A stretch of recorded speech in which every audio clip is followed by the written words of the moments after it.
Canton Local Board of Education, Monday, March 17th, 2025. Would you stand for the pledge? Pledge allegiance To the flag of the United States of America and to the republic for which it stands, one nation, under God, indivisible, with liberty and justice for all.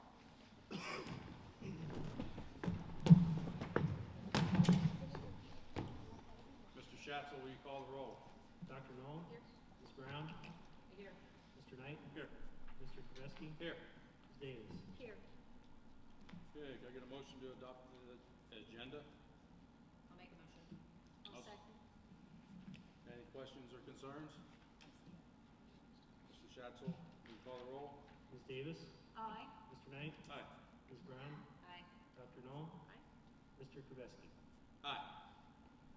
I'll make the motion to waive the reading and approve the minutes as written for the regular meeting on February 18th, 2025, and the special meeting February 22nd, 2025. Can I get a second? I'll second. Any questions or concerns? Mr. Schatzel, will you call the roll? Mr. Kreveski? Aye. Dr. Knoll? Aye. Ms. Davis? Aye. Mr. Knight? Aye. Ms. Brown? Aye. Okay, moving on to the school report. All right. Hey, so first of all, thank you guys very much for joining us. In just a moment, we're going to take a minute here and honor our state swimmer, our state wrestlers, our 7th grade boys Pac-7 champion basketball players, and our Elite 8 girls basketball team, and also Wildcat of the Month. So we've got a lot of students here to honor. So first of all, thanks everybody for making it to the new location. I apologize for the change, but we thought this could be a tight fit in the community room. Other thing, while we have everyone here, I just want to reiterate this again. This Friday, when we have our staff-only workday, we are going to be doing a full-scale active safety drill here.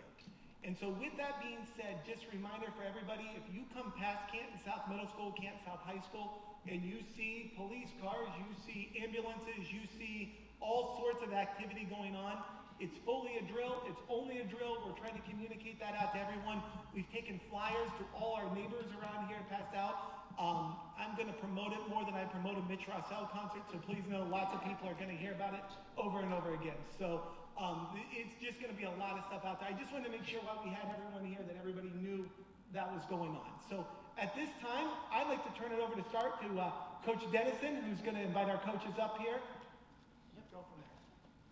And there's a mic on the, yep, right on. All right, first, we had some great accomplishments this winter, so we want to recognize some people that did some superlative things. And we're going to start with our 7th grade basketball team that won the PAC championships. And we'll have Coach Richards come up and announce his players.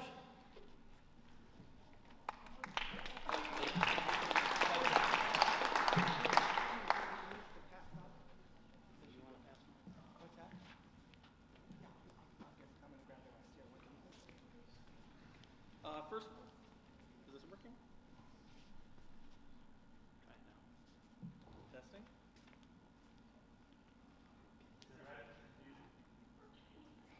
Hello? Give it to JJ and he breaks it. Hey, you won a championship. You can JJ broke it. It's just, you know. There it is. Yeah. Thank you. First of all, I'd like to just thank Mr. Yankley and the board for taking the time to recognize us. These boys put in a lot of hard work this year, and it was very intense season, so it was a well worth the reward at the end. I also want to thank the parents. You guys did such a great job. I can't imagine asking for better parents. I mean, you guys were there on time. Kids were at every practice, and they were there ready to work. So I appreciate all of your hard work as well. As far as our season went, we started out 1 and 2. We found out very quickly that our league was very talented with a lot of really good basketball teams, and we had to really learn to work. And these guys had a great attitude. They did not give up, and we ended up winning quite a few games in a row, finishing 14 and 5. We were the 4th seed in the tournament. One team we had a lot of trouble with was Fairless, a very talented team. They had a lot of experience playing together, and we were able to beat them in the second round of the tournament after losing 2 games to them during the regular season. And just the sportsmanship and the competition in our league was a really fun season, and these guys really rose to the challenge. So it was great work. We have 4 of our 8 players here tonight. Some could not make it, so I would like to recognize them and call them up one by one, starting with Jalen Strock.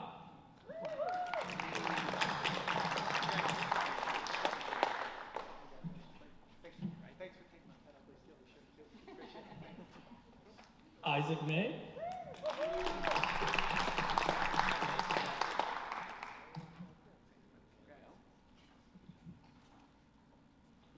Trey Harsh.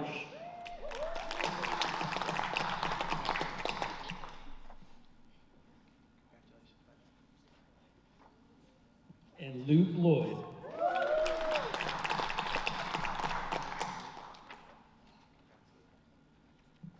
And just to add one thing about each player that showed up tonight, Luke Lloyd took the challenge of shutting down Manchester's best player. He guarded him the entire game in the championship. He had to be extremely tired because this kid never stopped, and neither did he. And he did an amazing job, and we wouldn't have won the game without him. Dre is our perfect three-point corner shot guy. He was so clutch all season long. We have a very talented point guard who gets the ball to our guys, and Dre is always there to make a 3, but he can also rebound and play great defense.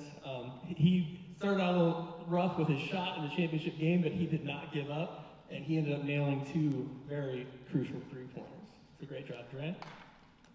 All right, Isaac's another 3-point shooter. He really likes to shoot. He makes them. He needs to shoot more, actually, because he can really put the ball in the hoop. His defense improved drastically throughout the season, and he did a great job stopping a talented, fearless in Manchester team to get our last 2 victories. So great job, Isaac. And then Jalen, if you can't tell, Jalen is a great rebounder. He gets tons of rebounds. He is always around the hoop. He finished so many shots. I think they had all 5 guys guarding him at many points of our championship game. They really made a point that they weren't going to let him try to beat them. Fortunately for us, they could not stop him. He had about 4 or 5 really huge baskets that just pulled it out for us. And he did a great job all season. These guys, the future is very bright, and I just hope they continue to work hard and learn more every season. So thank you guys.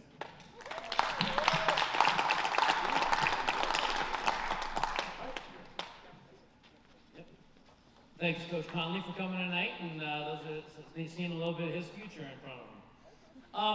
Diving, I didn't see Cece, but I wanted to acknowledge Cecilia Miller was our lone diver, and she actually practiced with Canton McKinley, and she actually placed 7th in the regional, and then she qualified and dove at state this year. So she was at the state finals.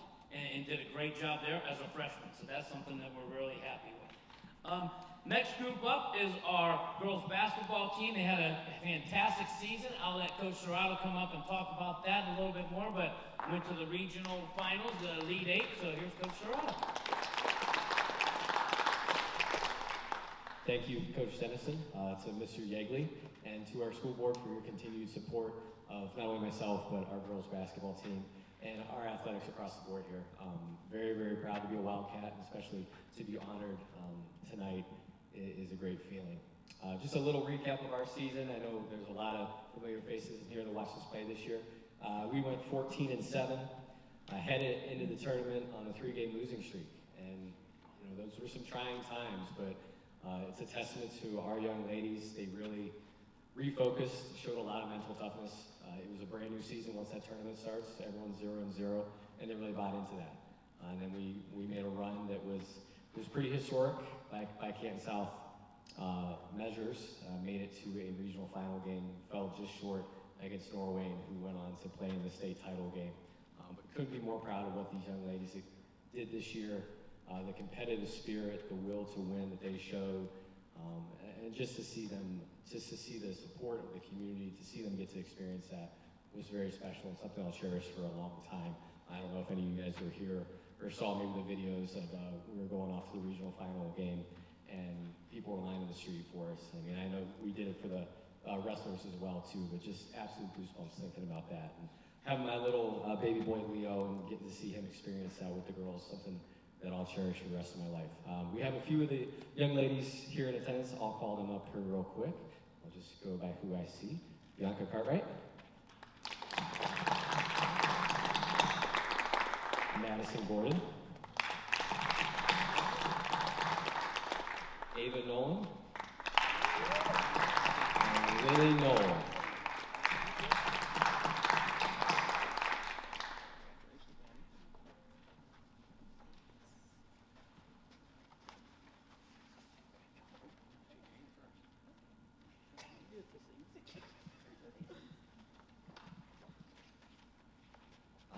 I could go on and on about these young ladies and how excited I am to coach them in the years to come, and excited for what they've been able to accomplish so far. I think there's still a lot of great chapters ahead. They'll all be back next year. Can't wait to get back in the gym and get back to work. So, round of applause for these young ladies.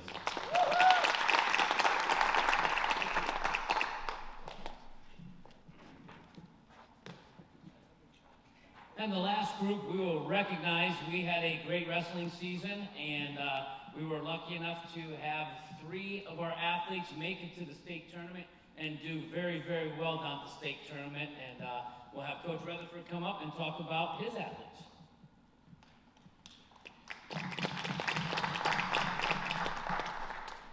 Thank you to the board. Thank you, Mr. Yeagley, for having us here tonight. Wrestling is one of those sports where you put a lot of time, blood, sweat, effort, tears, real tears, in almost every single practice. And watching the accomplishments that we've had from our 3 state qualifiers, as well as the rest of the group, is really special. I'm going to start with Deanna Walters. Deanna was with us ever since the youth level. Deanna was with us ever since the youth level when, there was no girls wrestling.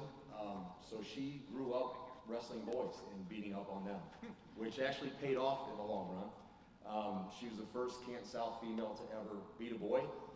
She's the first female Canton South wrestler to make it to Columbus to the state tournament, and she not only did it once, but she did it twice. She was our first 2-time female state qualifier.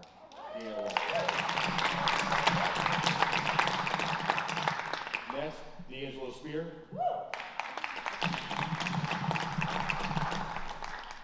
Again, another wrestler who came through our ranks.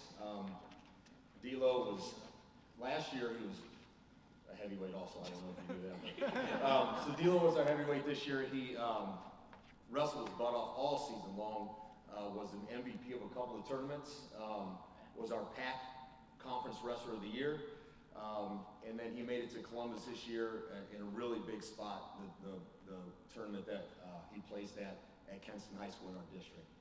We get to the Columbus and heartbreaking loss in the first round.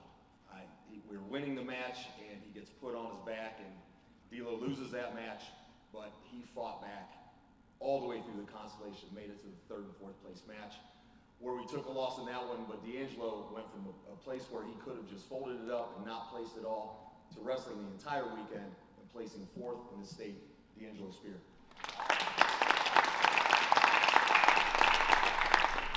John Prosperi.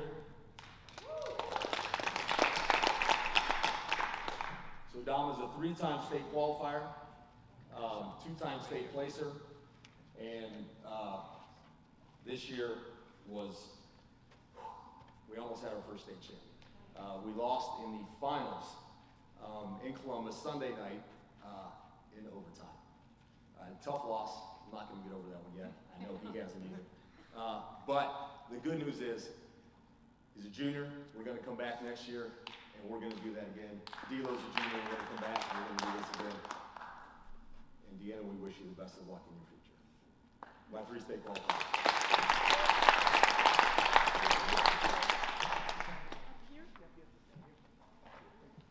So Deanna has to stay, and I have to walk back up because Deanna is also one of our Wildcats of the Month.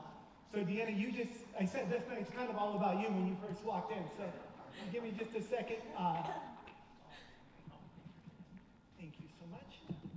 So, Deanna is also one of our Wildcats of the month this week. Or this week, easy for me to say. This month, Deanna, I'm going to give this to you.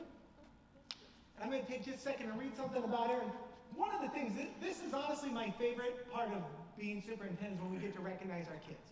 And I saw it when Jocelyn was walking in. In a month or so, we're going to get to bring in all these kids that qualified to go to BPA and to HOSA. We have quite a few qualifiers going there. Jocelyn's going for photography. Really, really excited we're going to bring them back. But this is one of the just cool nights where we get to celebrate kids. So thank you for being here. One of the cool things about our girls basketball team is a lot of them are over in that gym right now helping do volleyball. Many of them are at a softball scrimmage right now, which is part of why we don't have a lot of them here, but appreciate that as well. But for Deanna, I'm going to read a little bit about you here that goes, I guess, beyond wrestling. Let me get it here. So, Deanna Walters, she's been a wrestler for all 4 years of high school, cross country for all 4, and track and field for all 4. Her fine art is she was a member of choir her freshman year, which is why she will now be singing the alma mater. Well, and I'm joking, and we know she's tougher than I am as a wrestler, so I'm not going to push it with that as well. So one of the things, I'm joking, but that would have been fun. So one of the things that we do is we have each kid, and I need to say this here. First of all, her parents are here with her, Rachel and Dan Walters, so appreciate as well. After graduation, Deanna plans to get a job in the automotive field and is a member of our automotive class right now as well, and she does a great job with that. Here are the 3 questions that she answered. If you could sit on a bench for an hour with anyone, who would it be? And you said it'd be your boyfriend, because he'd let me talk about anything you wanted to. That's well done. I don't know that my wife would say the same thing about me. What is the best thing about being a teen? Said getting to experience everything firsthand, because growing up, everyone always tells you stories about their teenage years, but now you get to experience them for yourself. And then what is the coolest thing that's ever happened at school? And you said getting recognized for making it to state and getting to do the walkthrough, walking through there, seeing all your classmates cheering you on and go from there. And, Coach Sherrod, I was glad you mentioned that as well, because that was so awesome watching our community come out for the girls. And we have a great community. We have a lot of great people here that support. Thank you, Deanna. Congratulations on being Wildcat of the Month. Thank you for being a high school leader. For everyone else, you are welcome to stay. We're going to do the board meeting. Mr. Schatz, I always look forward to his financial reports. I obviously can't tell, like to talk a lot, but if you'd like to go home now and enjoy this evening, you are all also welcome to go, free to do that. Welcome to stay for the meeting, but also welcome to go. Thank you for being here, and really appreciate you. Thanks. Congratulations to all of you, and thank you very much. Appreciate it.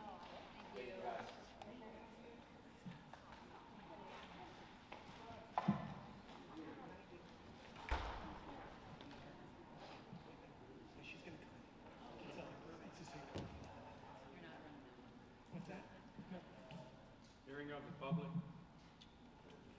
In order to protect the rights of all citizens and provide for the orderly climate to conduct a board business, the bylaws sets forth the following rules. Participants must be recognized by the presiding officer and must preface their comments by an announcement of their name, address, and group affiliation. If and when appropriate, each participant shall be limited to 3 minutes for public comment. Public participation shall not exceed 30 minutes. All statements shall be directed to the presiding officer. No person may address or question board members individually. Mr. Osborne? All yours. Hi, I'm Brian Osborne. I live at 2803 24th Street Southeast. I talked to Mr. Yeagley back around the football team season there, and behind Canton South used to be the middle school up there, the elementary now. You have a bunch of wooded area, which I gave him a map there that shows it. I do a lot of farming and stuff, and we just notified September last year that we have 2 years to finish our contract out. And I told him I'd be interested coming in here leasing this property off you, clear it all off at my expense, and I would donate $6,000 to the school for the sports, like the band, the football team, whatever. And I would, after the we started farming and everything, I would be willing to give $2,000 a year for it, and I keep it up. Because we was sharked into this about 3-4 years ago, and I actually got in an accident, I couldn't do nothing, so I didn't want to commit nothing back then. I think, Scott was in, I talked to him about it, but like I said, I was in an accident, I didn't want to do nothing, that I couldn't commit at that time, but I'm able to do it, because I have 2 years to find something to go somewhere. And this is really perfect ground, and there's a lot of access to it. We don't have to worry about damage done on the school property or anything else. Thank you. Thank you very much.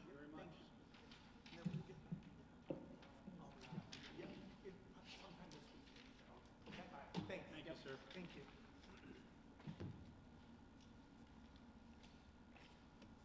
Okay, we'll move on to the treasurer's report. Okay. First thing on the agenda for the treasurer's report is the monthly reports, item A, exhibit TA1.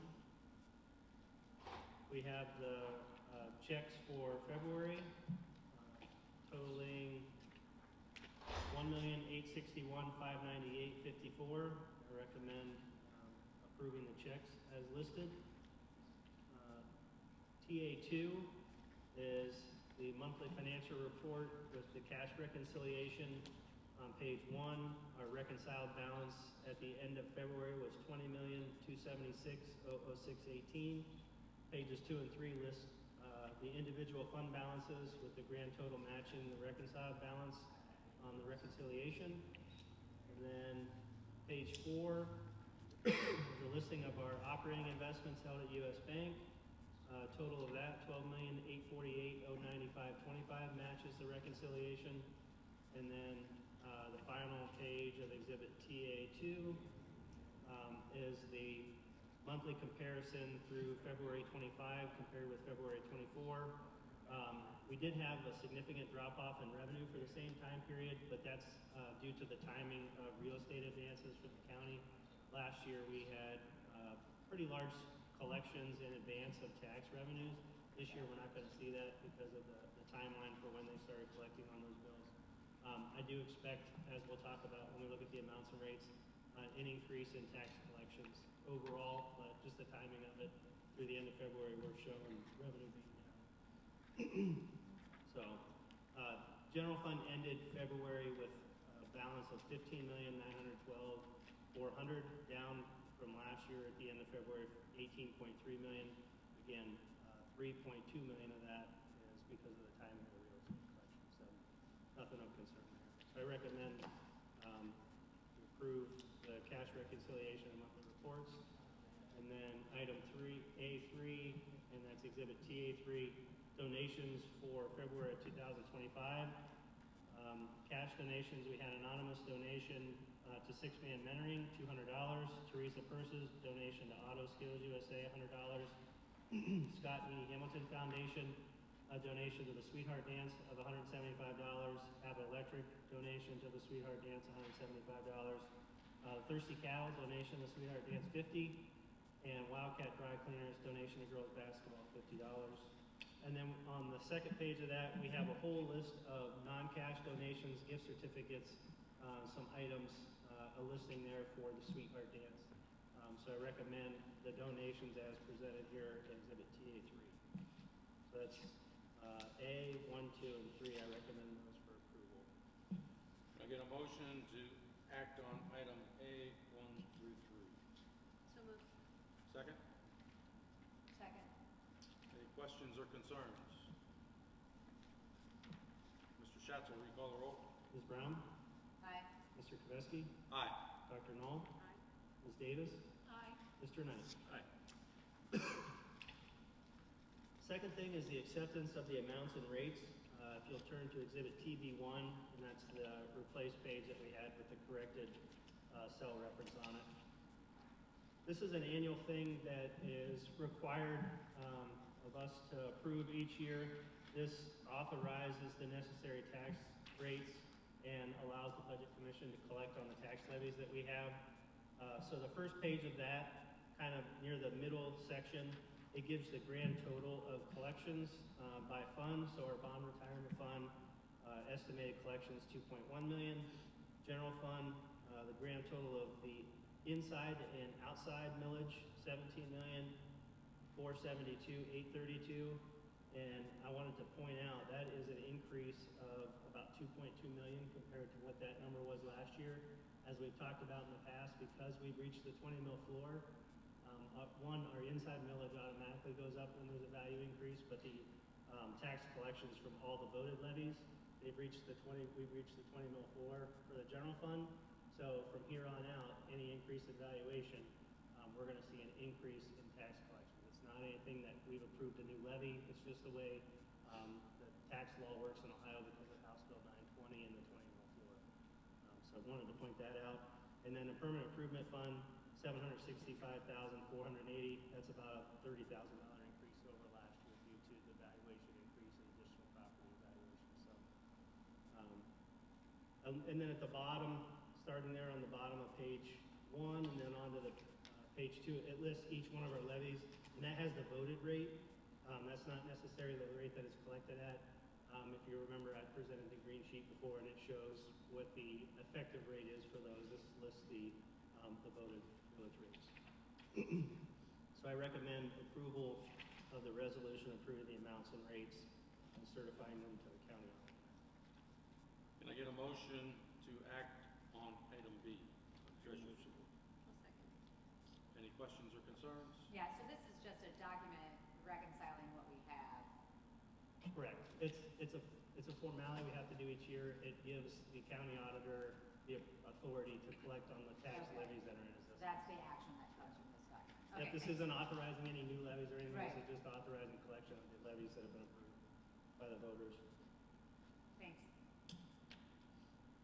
Mr. Schatzel, will you call the roll? Ms. Brown? Aye. Mr. Kvesky? Aye. Dr. Knoll? Aye. Ms. Davis? Aye. And Mr. Knight. Aye. And then the last thing that I have for tonight is appropriation modifications, Exhibit TC1. We have several funds. These are all federal grant funds. We received our carryover funds. ODE approved our carryover and reallocation funds. In order to spend those, we have to appropriate for those. So IDEAB grant, Fund 516, an amendment to increase 11,460. Perkins grant, Fund 524, an increase of 22,135. Title I grants, that's Title 1A and our Title 1D. Carryover there was 241,325. Title 4A grant, 6,899. IDEAB preschool, 7,970. And Title 2A, 54,122. I recommend we approve those appropriation modifications so we can spend the grant funds. Can I have a motion to act on item C? I make a motion that we approve item C. I'll second. Any questions or concerns? Mr. Schatzel, will you call the roll? Ms. Brown? Aye. Mr. Kvesky? Aye. Dr. Knoll? Aye. Ms. Davis? Aye. Mr. Knight? Aye. Moving on to communications. All right, so as we start communications here, I'm going to turn it over first to Drew. Drew, I appreciate you, buddy, here. I know the crowd thinned. I should have let you talk when everyone was here. So That's okay. all right, no, we'll turn it over to Drew, who is our student rep from the board. So, as you guys saw, we had a couple state qualifiers, Don, Dan, and D'Angelo, all for wrestling. That was one of my talking points, but we'll just move on. Just about a week ago, me and about 15, 16 other students went to Columbus for DPA for states, and we had a couple of people place and move on. They're moving on to nationals in Orlando, Florida. We have Landon White, Madison Willis. Forgive me, I'm forgetting the other name. I should have written it down, but they're all in business and they'll be going on to Orlando. This Thursday we have NTHS, NHS, Trian, and Thespian inductees. This Monday, I'm sorry, I think last Friday we had a senior meeting, and it was pretty much just getting the lay of the land about what seniors have left, wrapping things up in a nice little bow, 4 days left of actual, school, not counting weekends. Um, which is just crazy. I never thought I'd be sitting here telling board members about it, but here I am. And then just the last little thing, this Friday is the first day of spring break, which will be from then until the 31st of March. That about wraps it up. Drew, thank you very much, buddy. I appreciate it. And it is crazy how fast that time goes it's unbelievable. I remember 4 years ago when I was sitting up there and I was being told, it's going to go real fast. You're not going to realize it. And I was sitting there and I was going, no, it won't. There's no way. And I was wrong. So thank you. No, thank you. Appreciate it. Guys, at this time, I'm going to turn it over to Nick Stepanovich, who's going to talk to you guys about E-rate, what that means and what we're doing with it here with everything, because we have a very, very cool opportunity that's going to come very quickly here. So, Nick, I'll turn it over to you. Thank you, Mr. Yegley. Board, good evening. So what is E-rate? E-rate is a program for our schools and libraries. It's a federal program that actually really gives a percentage to each school district or library based on free and reduced lunch, or in our case, CEP. So based on that number, you are given a percentage. There are two categories, a category 1 and a category 2. I'll explain a little bit about category 1 to give you a general idea of how the program works, and then I'll get into the category 2 and the reason why I'm addressing you this evening. So for category 1, we're at 80%. Category 1 is all based on bandwidth. How are we getting the bandwidth to us? We use Spark, our ITC, and the only reason why we use them is because I put out a competitive bid, companies bid on it, so it's not just Spark, it's also Spectrum and AT&T and multiple other fiber companies, and then you create a matrix, and it's based on, cost is always the number 1, and then you can base the percentages based on other items, local, company, productive time with the company, with experience in the past, a bunch of different things that you can kind of, make up along the way, but you do have to break it down into a matrix. So for the category 1, and I'll use last year's example, we went from 500 megabytes to 1 gigabyte in the district. All right, if we were to do that on our own, it would have cost us $56,000 through Spark, which it really did. But because of E-rate and what the E-rate allots us for the Universal Service Acquisition Committee, what it allows us is it pays 80% of it. So once you go through the process, you propose everything, they adjust what the contract looks like, they ask you questions if need be, and then basically they are paying 80% of it. So our $55,000 or $56,000 upgrade to 1 gigabyte ended up costing us around $11,000 last year. Now, that's something that we do every year. So last year was our first contract with them. So then I can do up to 5 voluntary years beyond that. So that way I don't have to put any more bids out there. But for category 1, I just kind of say, hey, I'm going to do the voluntary bid. Spark gives us an estimate on what they're going to charge per pupil, which is basically the same across our county. And then I can just accept that bid for the next 5 more years, 5 total, 4 more years with using Spark. So this year, once again, it would have cost us $17,000, but we're getting 80% of that back. And, we'll end up paying, quick math, Jason, if you're paying attention, where are we at, about 3,500? Trying to keep up with you. Okay, sorry.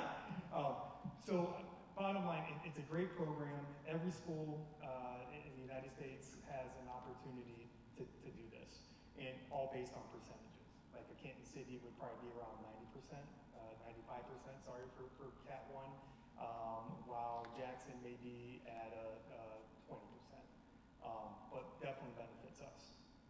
So category 2, on the flip side, is everything that distributes that bandwidth across the district. So So you're looking at your wireless access points, you're looking at all the connectors, you're looking at cabling, you're looking at the switches, the racks for the switches. Anything associated with distributing that bandwidth across. So when you're looking at category 2, you're looking at a different kind of expense. And that readjusts every 5 years.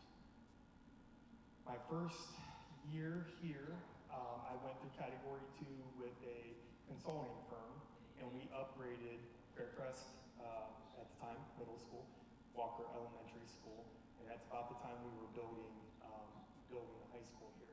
So we have been pretty good for about 9 years. 9 years, we haven't touched any network equipment. Well, we're coming up on our 5th year. There is no sign of where the federal government is going to go with this fund, with our E-rate funds. So trying to get in when the getting is good. Right now we have $323,479 available. So that would be, an 80% option for us, which would put us right around a little bit over 400,000. Without getting into details, because right now I'm in what's called a quiet period, because I did create a request for proposal. I put it out there. Companies are looking at what we're requesting to bring into our school district. They go through, they create a bid, they send it through the EPC, the portal that's available. And then on March 25th is when I will go through, I can look at all the bids, I create the matrix, and then I can go out and do a formal, have some formal conversations with a company that the district looks at and says, hey, this is a company that we can work with, and their bid is substantial for the district to utilize. So that's kind of the goal and the reason for the shortness of the timeline here. So March 25th is our time at noon, and we have a day and a half basically. March 26th by 11:59, the final bid needs to go in. So the proposal is looking at what we need to do to upgrade our district, and we're looking at wireless access points and switches. Our cabling, we're set through a while, because when we redid these buildings, we put some great cabling in, so we don't have to look at any cabling. So we're looking at upgrading our equipment here in the future, as long as some bids come back somewhere within our range of what we're expecting. So we're hoping to look into that. I don't know, the general idea is to kind of look at it and make a recommendation to the board, and also obviously to Mr. Yegley and Mr. Schatzel of, hey, this is something that we need to go forth with. On average, because I know you're looking at it, like, okay, so what could this expense be? Businesses probably upgrade things 3 to 5 years, typically. School districts, because of where the budget is, and honestly, if it wasn't for programs like the E-rate program, we would probably even have to extend it a little bit more, but you're pushing probably anywhere between 7 and 10 years. And just think about your wireless access points that you have at your house. Like, those are typically being upgraded because things are they just get quicker and they become outdated quicker. So that's kind of where we're at for our district. I just kind of wanted to give you a heads up of what E-rate is about. It's something that we have participated in. Category 2 is a little bit different because I tried to save as much as I could leading up to the last year here that we could, because this building going into its 9th year is pushing that limit. So it's a great time to kind of look at that next upgrade. So Nick, Yeah. that's what one of my questions was, federally funded program. Yeah. So is there any talk about that program being cut in the future? So that's kind of where things are. And I will say the government, the state, they've been doing little grants. You guys have heard cybersecurity, some of those things. So I believe that there needs to be money available for that, just because of the expense of everything and being able to keep schools, student data, everything else secure. I mean, that is important to the state just as much as it is, myself and our district. So there's still no sign of what it's going to be, other than, the USAC group is meeting nationally to try to figure that out. The thing that we do know, and I was a little worried about in January when things started getting cut, all of a sudden in the rumor mill, it was stating that, hey, you know what, any federal funds that haven't been allocated were going to be cut, but that's not the case. They're finishing out this year, so no matter what, if our project can use that 80%, $323,000+, then we'll be able to utilize that this year as long as it goes through the approval process. So pretty important for us to get it, because if it's not there next year or the year after, then that's just gonna be $300,000+ more that we're gonna have to pay and not be able to get back. Right, so is Yeah.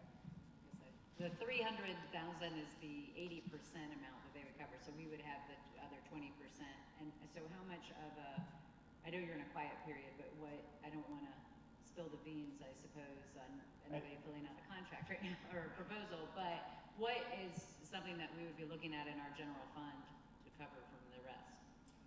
The nice thing about it, and please Jason, correct me if I'm wrong, this is something that we could look at permanent improvement because it is definitely over that 5-year period. Okay. So, you know, you're looking, and once again, without having numbers in You're right. front of me, but we did MSRP of services and everything, the things we don't know, cost and all that. But you're probably, you know, I'm gonna guess 600-700 million over, sorry, 700,000. Yeah, I figured sorry. that. I wouldn't be coming to you with that one. But we all have to sell our houses. Exactly, yeah, Okay. exactly. But, you know, I would say somewhere in that range. when we're Okay, looking at this. and we're only looking at the category 2, because you said category 1, we have 4 more years. Category 1, we are good, that 470, Okay. it's a 471 form is already in, so we're in a good spot there going into next year. The other goofy thing with the program is, so it's a 3-year program basically, so this year we did investigation, we looked at what we needed, and then you apply to bid, and then you get accepted. So during that acceptance year, which starts July 1 of 25, then that's when you get the work done.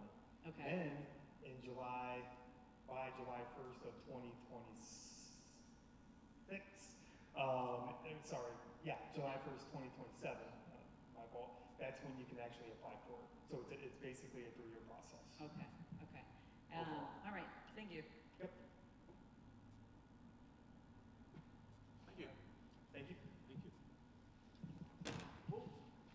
And we'll keep you guys in the loop, but we just want to let you know, because this may even be something where we need to move quickly and maybe even call a special board meeting to approve something, and it would just be doing that. But again, I think we all know how important access to internet Wi-Fi is. I mean, it's everything about what's going on. We have an opportunity to make the upgrades and can guarantee that you're going to get it at 20% of the cost. I think that's something we absolutely have to move on. So, Nick, I appreciate you, and I don't know why I didn't just keep talking to the mic and turn to yell at you, but I really do appreciate you with that and getting. So we just wanted you to have some idea of what's out there, and that's something we've been really this week popping up pretty quickly on some things. So, other things here, and so guys, I don't know if you saw, but yesterday our SOS had the opportunity to go up to the Cleveland Cavaliers game and sang the national anthem, and they represented us so well. I mean, we put the video online, and I'm telling you, people were talking about how it gave them chills of how well our kids did. Now, unfortunately, since the Cavs lost, they'll never be able to go back up again, as I'm superstitious here, and the Cavs were on a 6-game winning streak. But no, what I love is another opportunity Mrs. Hogue gave to our kids to go out there and really represent our school. So very, very proud of them for that. Talked about it once already, but I think it's important we keep saying it over and over again. We do have that full-scale active shooter drill on Friday. All of you as a board are welcome to be there. I know some of you cannot be. Even if all of you would happen to be there, it does not qualify as a board meeting because you are just there as guests. We are not talking, you're just getting an opportunity to see our process. Very appreciative of our staff for how hard they're working. We are going to have our middle school staff, they are going to operate as though they are the teachers of that building. All the rest of our staff members are going to operate as students. And then we have a plan laid out from when the time it happens with our partners from law enforcement as well as our own security team. They're going to respond to the threat. EMS is going to come in, and then we're going to execute our plan of how do we reunify kids back with their families. We have 10 staff members who are gonna play the role of parents coming to pick up, making sure we can identify. I mean, so when I tell you this is gonna be intense, it's a lot of mental strain on our staff too. And if you've ever been a part of it, being in the building when there's the fake sounds going, or not the fake, I mean, they're real sounds going off. So just really appreciate our staff, really appreciate our partnership with the Canton Township and with Starr County as well. Just a few other things. Guys and Dolls was this weekend. If you had a chance to come, just an awesome performance by our kids. Middle schoolers did a great job. And we're already getting ready because we added an extra musical. Hairspray will be coming up the first part of May here, ready to go. Thursday night, our middle school is doing another stay and play after school where kids can stay. They bring in inflatables. Again, just how do we keep kids connected to our school building, give them something positive to do. And other than that, I think we've talked long enough on communication, so we'll get rolling here with the next part if you're okay with that, Mr. Kaveski. I'm good. Okay, so as we move into personnel, our first one is resignations and retirement. John Hobble, a teacher at Kent South Middle School, has submitted his resignation for retirement. And just like some other staff members, he needed to go some time in the next year, so his official retirement date will be November 1st. We will have a job, something for him to do. As you guys know, we have a lot of substitute teachers out, so if there's anything like that, he may be subbing, he may be taking over classrooms through that end of October. Like they recommend that we accept that. For employment, we have Brittany Montague, who is being placed on as a substitute cafeteria worker. Jennifer Oyer was already employed with us as a monitor, but we were having to timesheet her to cover some things. So instead, we'd just like to move her from 4 to a 5.5-hour position. We do have another monitor that's being hired. If you ever wondered why there were 2, it's because we knew we were gonna have to move Brittany up from 4 to 5.5, so we posted for 2.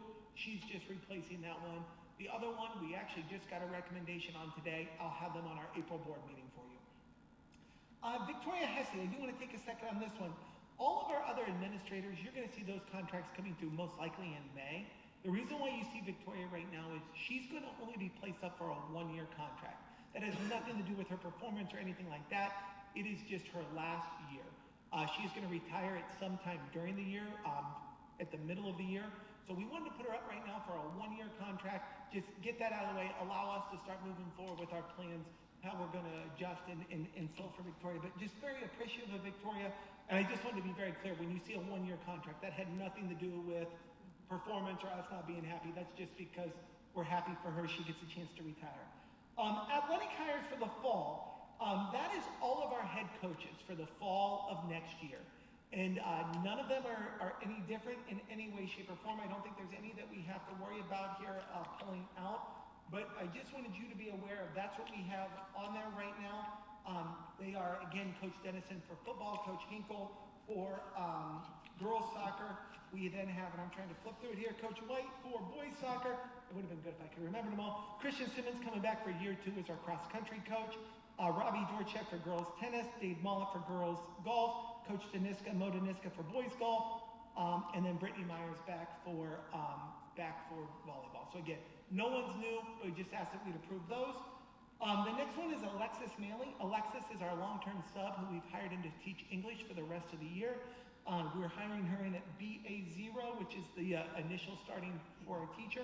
And that is just through the end of this school year. She would get all benefits and everything that comes with being a BA teacher as well.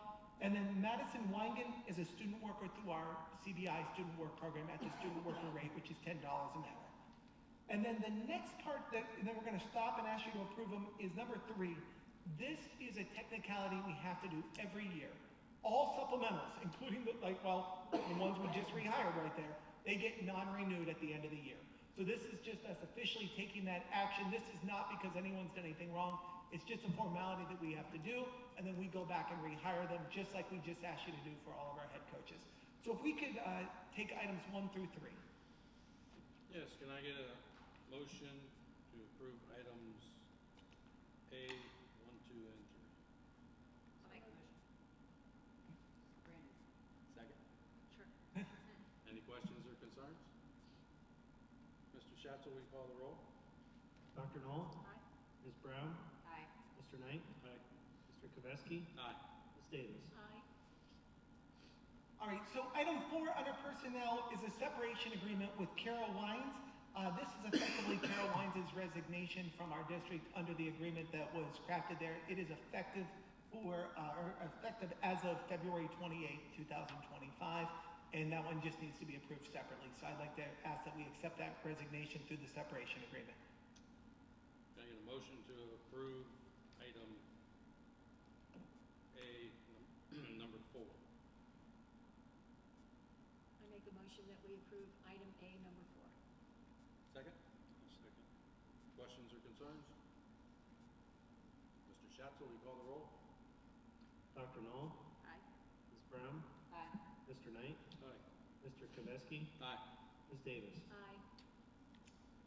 Alright, so item B is something that we now have to do. In the past, if we wanted to file a tax complaint against a property, that was something that Jason and I could make that decision. Under rule changes now, it has to be brought to the board.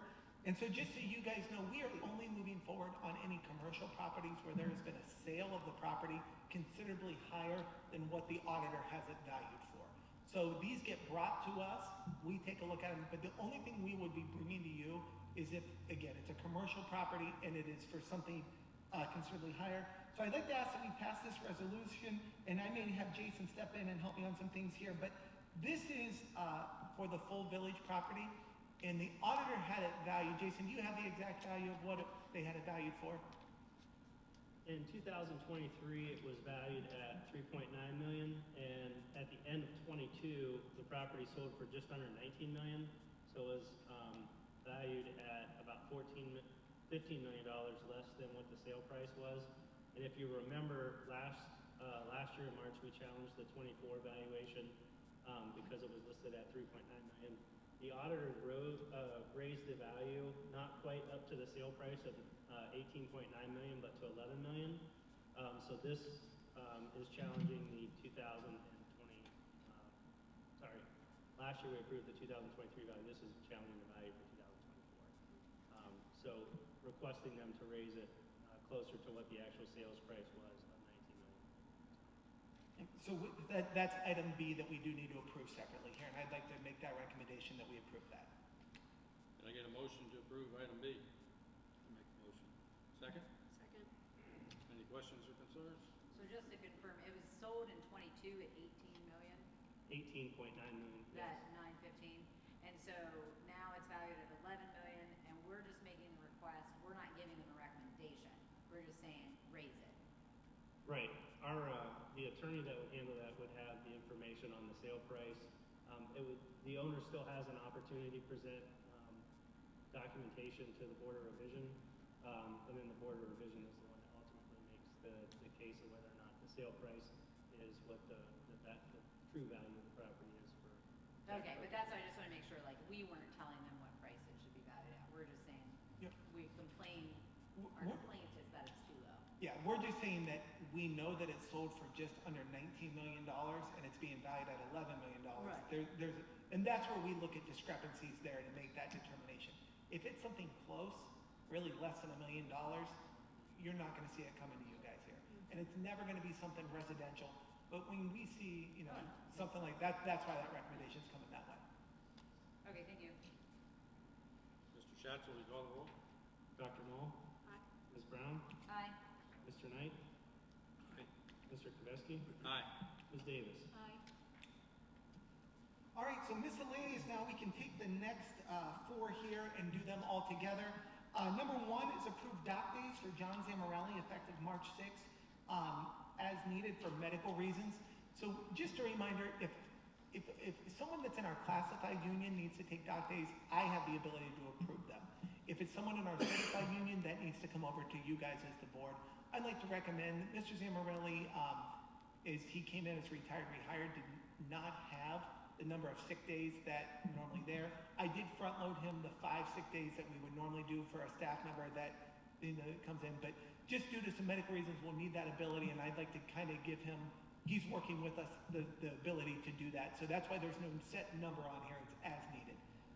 Number two, the resolution to adopt the Ohio operating standards for the education of children with disabilities and special education model policies and procedures developed by the Ohio Department of Education and Workforce there in 2024. Guys, this is a requirement that we just have to approve this. This is something new there with the Ohio Department of Education and Workforce. It changes nothing about what we are doing. We actually took the policy that Neola sent a special update on to us because it took their policy and just made sure everything was compliant. They had a few questions originally, which originally these all had to be approved by March 31st. Then they pushed it back to now it's just recommended by March 31st. You have till May 30th. But talking with our Neola rep, he feels very good that the policy there, we are good to approve. So I'd like to ask that we approve that. Number 3 is open enrollment for the 2025-2026 school year. This is no change to anything that we have done in the past. We just need to approve it. Students can start applying, or families can start applying for open enrollment to Canton Local starting April 1st. We'll go in order. This is just something we need to do every single year, and I'd like us to continue with that. And the final one on here is a first reading. This is a first reading for the Canton Local Schools District Handbook 2025 through 26. One of the reasons why we do a first reading is so that if there's a mistake or anything, or anything we want to correct, one that was already found, and I appreciate Mrs. Davis sending this, although tonight it's ironic of what I'm about to say. On page 6, we still have that our school board meetings will take place in the Performing Arts Center, when it should say that they will take place in the community room unless I change my mind about 3 hours beforehand. But no, we want to make sure that it says the community room where we're going to be. And if there's anything else that gave you pause or concern, that can be. So this is just approving that we're doing a first reading of it. It'll be up for a final reading in April when we come in here. So I'd like us to approve items C 1 through 4 is what we're looking for. Can I get a motion to approve item C 1 through 4? I'll make a motion. I'll second it. Any questions or concerns? Mr. Shattuck, will you call the roll? Dr. Knoll? Aye. Ms. Brown? Aye. Mr. Knight? Aye. Mr. Kavesky? Aye. Ms. Davis? Aye. All right, and then the last thing that I'm asking for approval on here is our approval of our tentative agreement with the Canton Local Classified Association, or CLICA. On February 28th, Mr. Schatzel, myself, Mr. Knoll, Mrs. Hookway, and Mr. Stepanovich sat down with the representatives of the Classified Association and hammered out what we feel is a very fair contract. It was approved by the Classified Association at their members' vote on last Monday, the 10th. And so now if we do this and we get your approval, we would now have a new 3-year contract with our Classified Association, which we feel is very fair to our employees, but also keeps the district in a very good spot as well. So we'd just like to ask that we would approve that Classified Association agreement. Yes, can I get a motion to approve item D? Make a motion. Second? I'll second. Any questions or concerns? So the pay dates, though, those are not going to change? That is correct. The pay dates are not changing. We are going to stay with 26 pays. So And has that gone out so that the teachers know? that I'm not 100% sure on yet. We've got to get this approval and we'll put that out there with everybody as we go. But Because I know some of them were talking like that was a done deal, and I said, no. no. Well, when we did our agreement back in December with the teachers union, that was one of the things we said, is that it was contingent on it being agreed upon with both unions here with everything. So, But I think that's been forgotten. yeah, I'm sure that it has. So I'm sure that it has. So as we get this here, honestly, Jason can even send out a pay calendar for next year, or Catherine, to send out there for everybody. If, hey, even though this was agreed upon with one, it needed to be with everyone. We're going to stick with 26 pays. I think that's a good idea. Mr. Schatz, will you call the roll? Dr. Knoll? Aye. Ms. Brown? Aye. Mr. Knight? Aye. Mr. Kavesky? Aye. Ms. Davis? Aye. Okay, informational items or board concerns? Just, the House, of course, and Senate back in session. There are about 28 bills that dealing with education, and about in the House, about 14 in the Senate. So I'm not going to go through them all, obviously. One, House Bill 106 and Senate Bill 105 are similar bills, and that's dealing with the version of the Alyssa's law, which would require public employees and non-public charter schools to implement a wearable panic button system they're putting up $25 million, or saying that they would put up $25 million for the purchase of that. So that's probably coming. I'm looking at that as something that probably will happen. The other bills, you know, a lot of them dealing with funding, some dealing with doing away with property taxes, some doing away with income taxes, some, you know, they're all over the place on how they're going to deal with funding. And so we'll just watch those bills as they grow and go into committees and come out of committees and find out where they're actually heading for all that. And of course, the budget is pending, so we're waiting on that, you know, what the governor has said, you know, and his recommendation of 95% of the funding and then 90% next year. The House and the Senate have to act on that, and, you know, who knows what they're going to do. So we'll just watch that. We're going down tomorrow. Yep. We should get a little more information. Yep, so we'll be down there tomorrow, and I'll let you know as well. So myself and some other superintendents from the area have been meeting with, we had a meeting with Matt Kishman.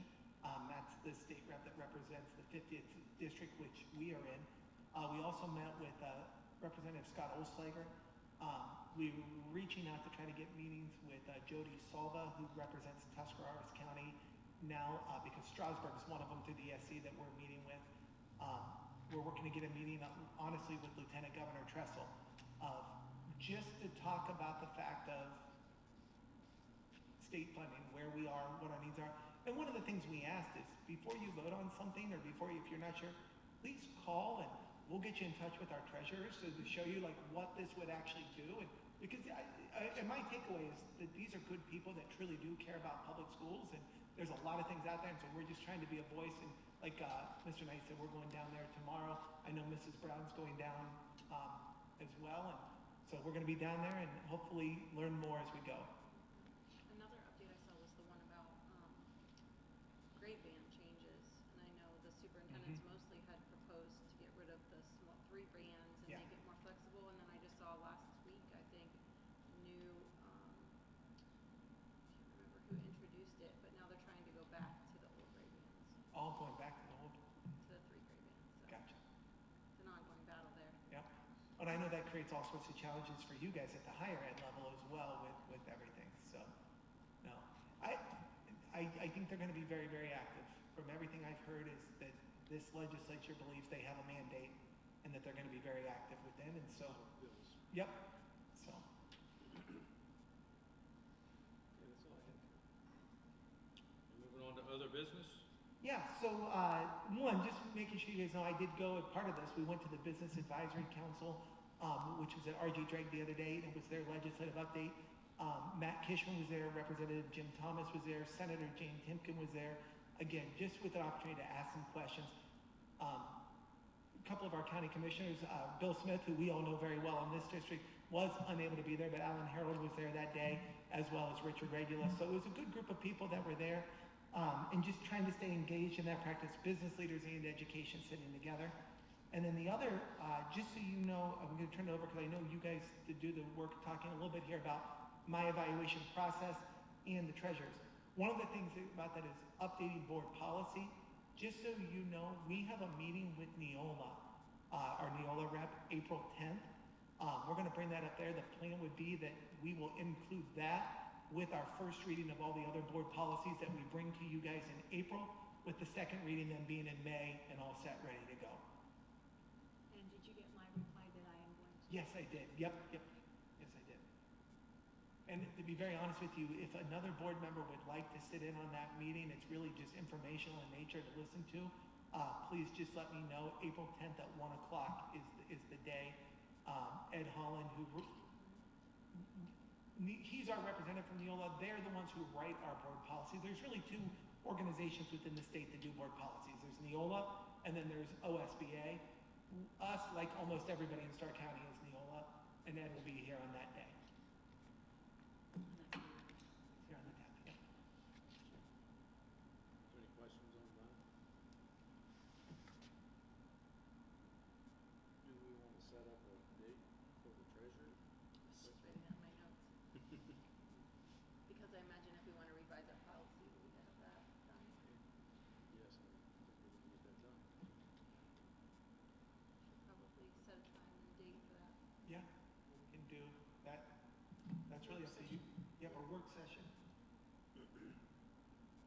Mr. Stepanovich brought up about the E-rate.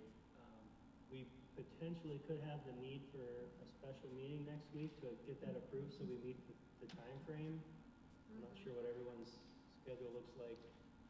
Would you be ready for that on the 25th, or would it have to wait till the 26th? The bids actually close the 25th at noon, so I would need some time to kind of assess. It could be later on in the evening, or we can make it for the 26th.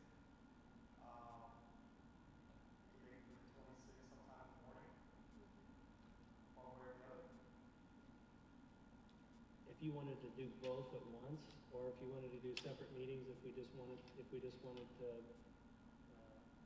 have a meeting to approve the E-rate contract, and then do discussion of treasurer evaluation at another time, or you could do it all at once. It's really up to the I'm not board. here all next week. I say I'm out of town for the second half of the week. Yeah, I am as well. I'm on a spring break trip, but if we wanted, we still may need to call some, Dr. Noel, when do you go out of town?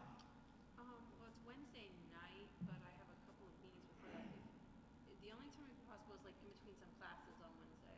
Okay, but if we did, For the E-rate there, we would only, again, if everybody, because we want to be transparent, we would only need 3 of you there for quorum to be able to pass it to approve. So if Yeah. Mrs. Brown's not able to be there and Could Dr. we do Noel, it Tuesday morning at Could be 7, Tuesday morning, it'd have to be 7:30?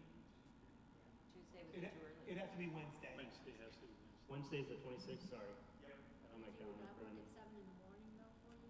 Yeah, I could, my first class is at 9, I can do it before that. Okay. And that would be a very quick meeting of just coming, would you want to do 7:30 and just, That works for everyone. It doesn't matter, 7:30, either one. 76. I'm going to be in, I'm going to be in California, so it can be, 7:30? 7:30 is perfect. yeah. We'll get the notice out to the, Should I be writing this down? No, you don't need to be, Drew, you do not need to be there at all, buddy. You're going to enjoy spring we'll break, get the notice okay? out to the You're board going to, and Should I be ready? yep, to the public. yep. Lucky you. Yeah, Drew's votes, if Drew has to get up over spring break, his vote's no, I think, on that one. Things aren't gonna be pretty. No, it's okay. You want to bring some dates, we can set the meeting. Yeah. But maybe Angela could reach out to you, Mr. Kavesky, and Mrs. Brown, with dates that would work, and then you guys could set that next special meeting at that Wednesday morning meeting. Are we gonna try to do a Saturday again, because that, in the morning with work, I think it would be too difficult. Yeah, I'm good with Saturdays except for church thing this Saturday. Okay, so, I mean, do you have your calendar for Saturdays, Angela? I'm out of town until the 5th. Okay, so like we're looking at If you want to do a Saturday, if not, I Yeah. can do weeknights or mornings. the 12th, the 19th, or the 26th. But if we wanted to have it done before, when were you, oh, no, okay. We would just Before need the to, meeting, we'd want it done before that April board meeting, before the next April board meeting, before which, the 15th. the 21st. What about, did you say, are you back April 5th? Yeah, I mean, yes. That's when you're back, when you want to do it April 5th? Is anybody else available? April 5th is good. Yeah, I gotta stuff Easter eggs at 9 a.m. for the April 12th, thing, so if anybody wants to join. But yeah, at 7 a.m. on April 5th would be fine. To do that treasures, okay. 7 a.m. Okay, Rick has a track meet that day, Okay. so, What about the 12th? What does that look like? well, that won't be Oh, before the that's- meeting though. yeah. What about Friday, after the workday? Anybody, like a late afternoon Friday? Yep, Friday that's fine. The 4th? 4th? I'm okay. What time, Angela, you're probably the, I have, I'm free really after like 1 o'clock. We have a no Zoom Friday, so, okay. I'm usually free by 3 on Fridays, so, okay. okay. Can you be here by 3 or 3:30? 3:15-ish probably. 3:30? 3:30 Friday the 4th? Yep.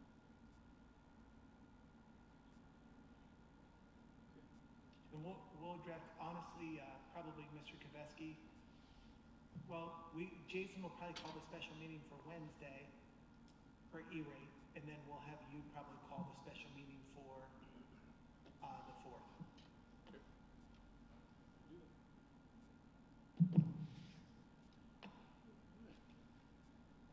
you have any questions pertaining to the agenda items or board action, you can email Brett at brett.yeagley@cantonlocal.org or jason@jason.schatzel@cantonlocal.org or myself, tom.kaveski@cantonlocal.org.